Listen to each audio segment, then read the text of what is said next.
Portal de Convênios. Todas as notícias sobre convênios e outros acordos na administração pública. Olá, este é o podcast do Portal de Convênios, um resumo semanal das principais notícias do âmbito da administração pública para você se manter informado em poucos minutos. Cefem, estados e municípios mineradores devem receber R$ 465 milhões de royalties.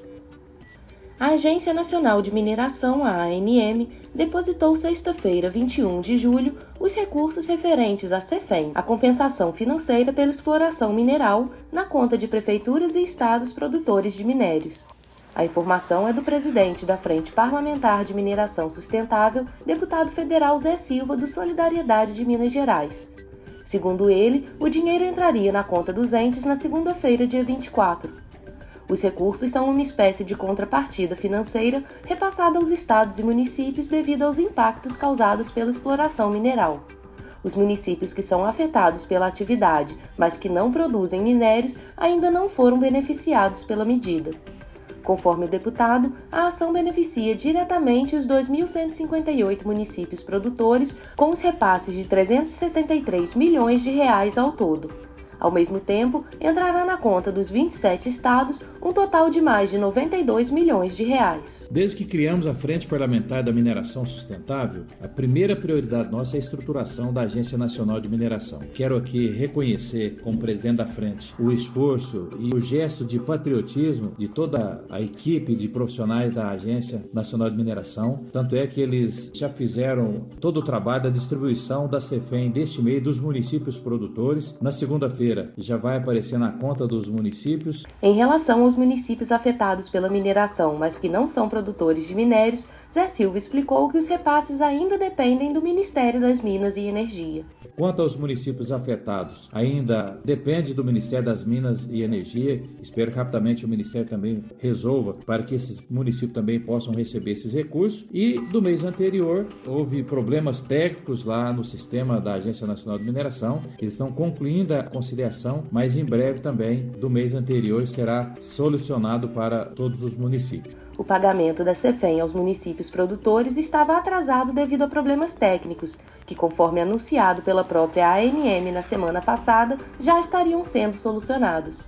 Já os repasses aos municípios afetados pela atividade minerária, mas que não são produtores, ainda não há previsão de pagamento porque ainda dependem da publicação de um decreto por parte do governo, que visa regulamentar a distribuição dos royalties na mineração. Municípios tiveram até 26 de julho para assinar o termo de adesão da Lei Paulo Gustavo. A Lei Paulo Gustavo concluiu essa semana uma nova etapa importante.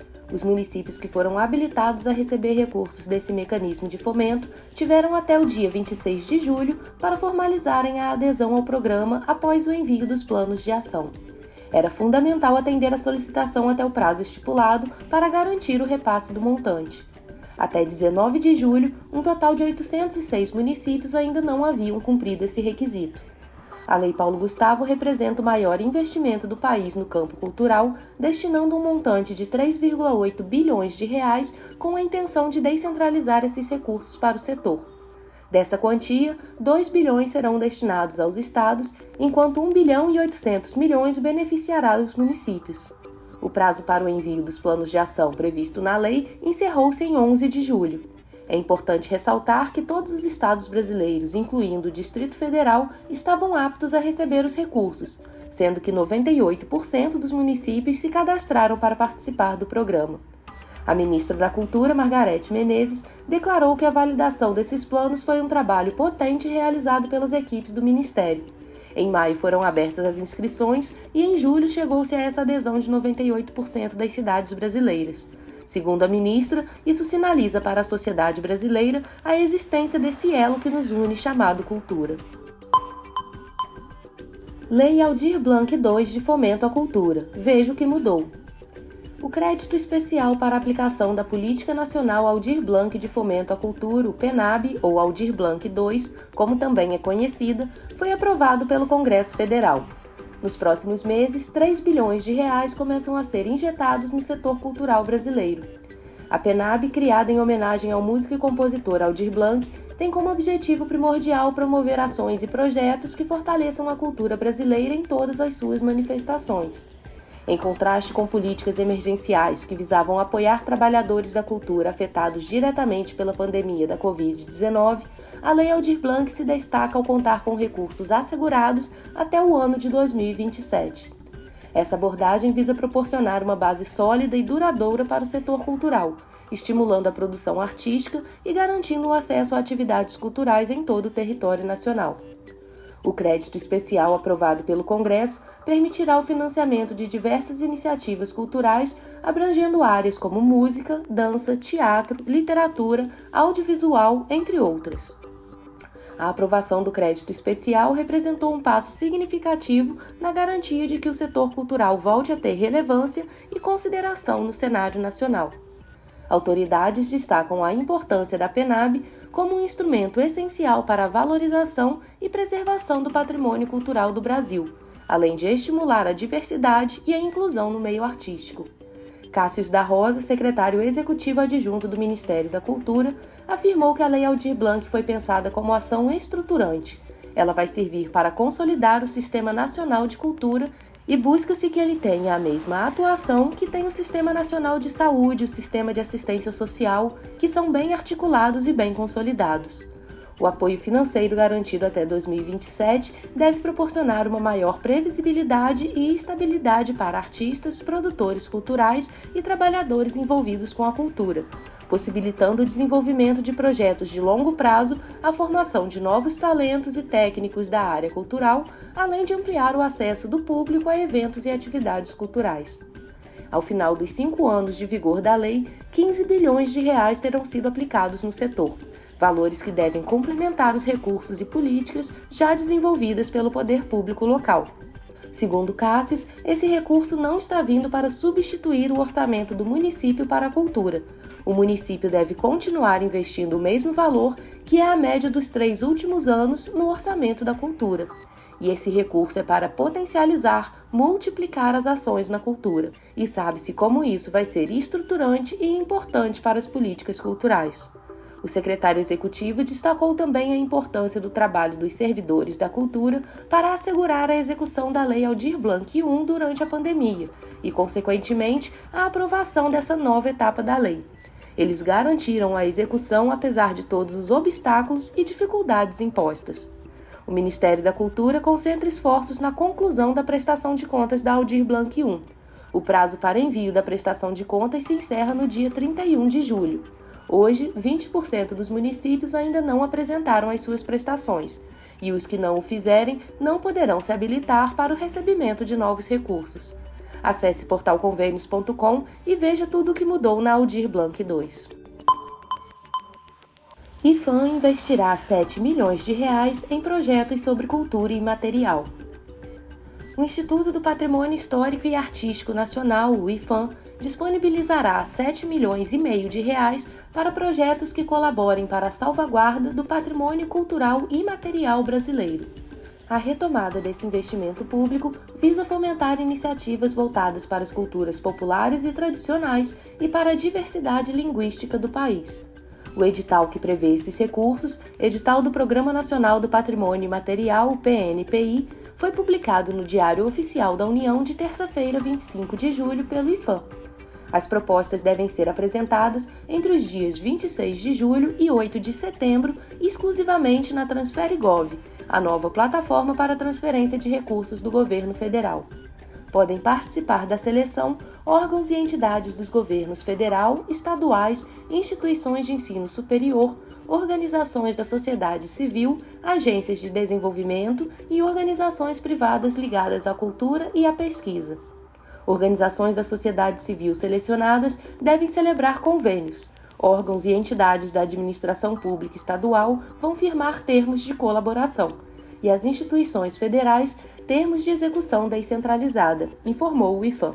O edital do PNPI de 2023 é dividido em 3 linhas temáticas. A primeira é voltada a projetos de pesquisa e identificação de bens culturais e materiais, utilizando o novo Inventário Nacional de Referências Culturais.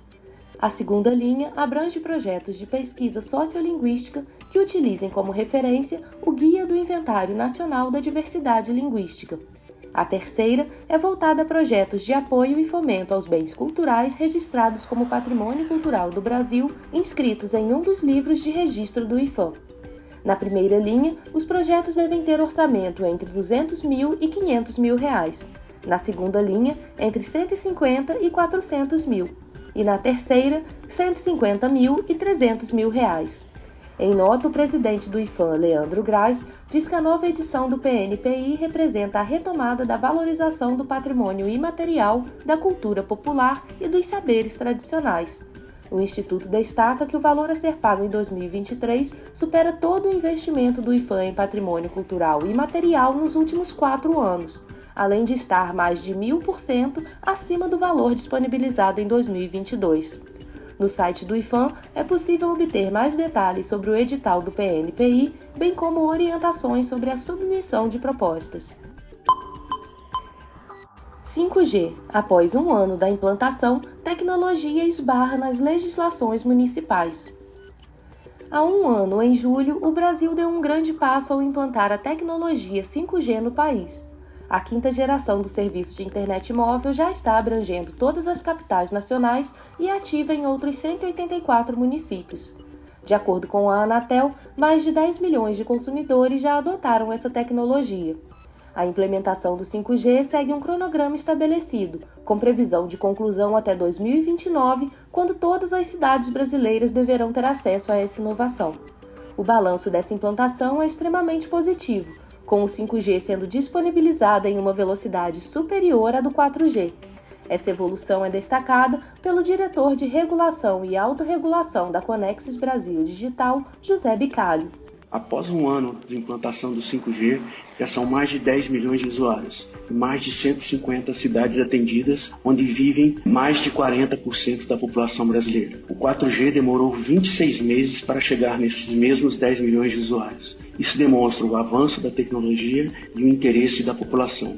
Hoje, já está disponível em todas as capitais e em todas as cidades com mais de 500 mil habitantes, em algumas cidades com mais de 200 mil habitantes, superando as obrigações previstas no edital. De acordo com o edital do 5G, as prestadoras de telefonia móvel deveriam ativar, até o segundo semestre do ano passado, 1.896 estações apenas em capitais.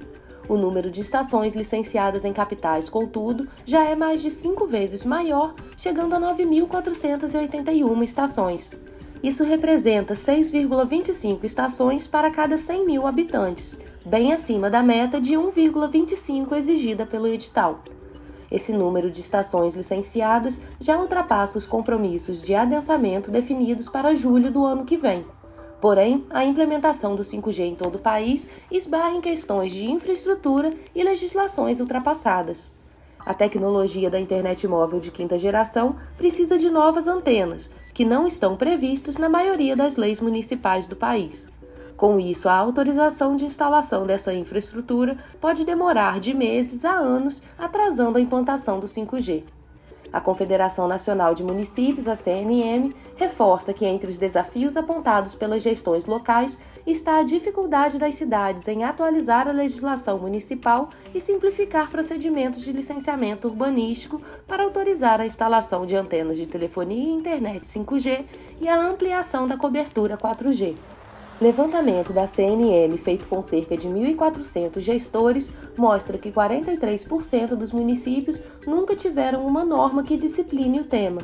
Apenas 333 cidades possuem legislação atualizada de antenas no país ou estão em atualização. Para ajudar a resolver o problema, em julho do ano passado entrou em vigor a Lei 14.424 de 2022, que altera a Lei Geral das Antenas, a Lei 13.116 de 2015. A lei mais recente autoriza o licenciamento temporário de infraestruturas de suporte a redes de telecomunicações em áreas urbanas, como antenas de telefonia celular, caso não seja cumprido o prazo de 60 dias para emissão de licença pelo órgão competente. O deputado federal Vitor Lippe, do PSDB de São Paulo, foi o autor do projeto de lei. uma forma de simplificar, burocratizar, reduzir o tempo e poder ajudar a viabilizar a plantação das antenas, tanto de 4G, que precisam ser ampliadas naturalmente, em muitos locais, mas também e principalmente do 5G aqui no Brasil. A gente viu uma preocupação ainda maior nessa questão do 5G, porque no 5G há uma necessidade de colocar muito mais antenas que no 4G. Pelo tipo de frequência que é utilizado no 5G, você precisa ter 10 vezes mais antenas do que no 4G. No estado de São Paulo, em apenas 6 meses, o número de cidades com leis atualizadas para receber o 5G dobrou. Essa informação é proveniente da Invest SP, uma agência de promoção de investimentos vinculada à Secretaria de Desenvolvimento Econômico do governo paulista. No final do ano passado, eram 61 cidades e agora esse número aumentou para 125. O governo estadual ressalta que tem se empenhado em mobilizar e apoiar prefeituras e câmaras municipais nesse processo.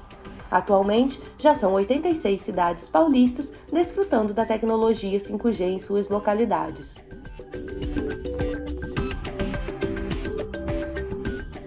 Você ouviu mais um podcast do Portal de Convênios, te atualizando sobre projetos, prazos e ações em administração pública. Continue se informando em nosso site portalconvenios.com. Até a próxima!